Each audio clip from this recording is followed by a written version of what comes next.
us all stand, page 322, and let's sing Stand Up for Jesus. I want to remain standing for my Lord. Great song. 322.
In the year 1858, that will long be remembered in Philadelphia as the year when a great revival came and the great gospel song, Stand Up for Jesus, was written. A preacher by the name of Dudley Ting, I think I'm saying his name right, was one of the prominent leaders in this great spiritual awakening. Early in that year, he was speaking to a crowd of about 5,000 men, using as his text, "Go now ye that are men and serve the Lord," out of Exodus chapter 10, verse number 11. Girls, listen. One report says conviction was so great that at the close of the service, 2,000 men fell to their knees. Two other writers say that at least 1,000 made confession of Christ as Savior in that one service. Can you imagine?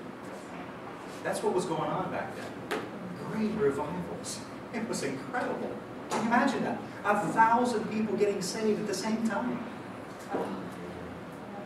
A few days after that service, Mr. Ting was at work in his study. For a few minutes of relaxation, he decided to walk down to his barn to watch a corn shelling machine in operation. While he patted a mule being used to operate the machine, the animal became frightened and leaped forward, knocking Mr. Ting into the machine. His sleeve caught into the cogs of the machine, and before they could stop it, his arm was pulled in, and it was so badly lacerated that it had to be amputated.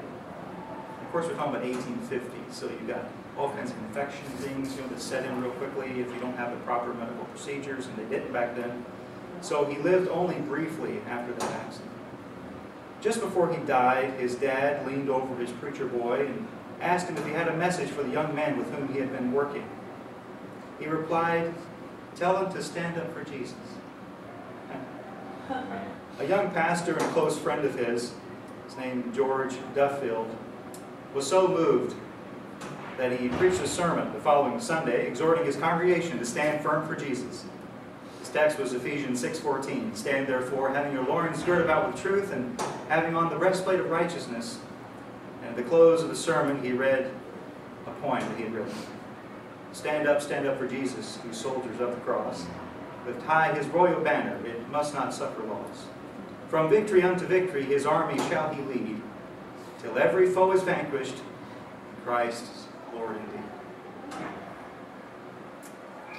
A wonderful story. Amen. What a blessing.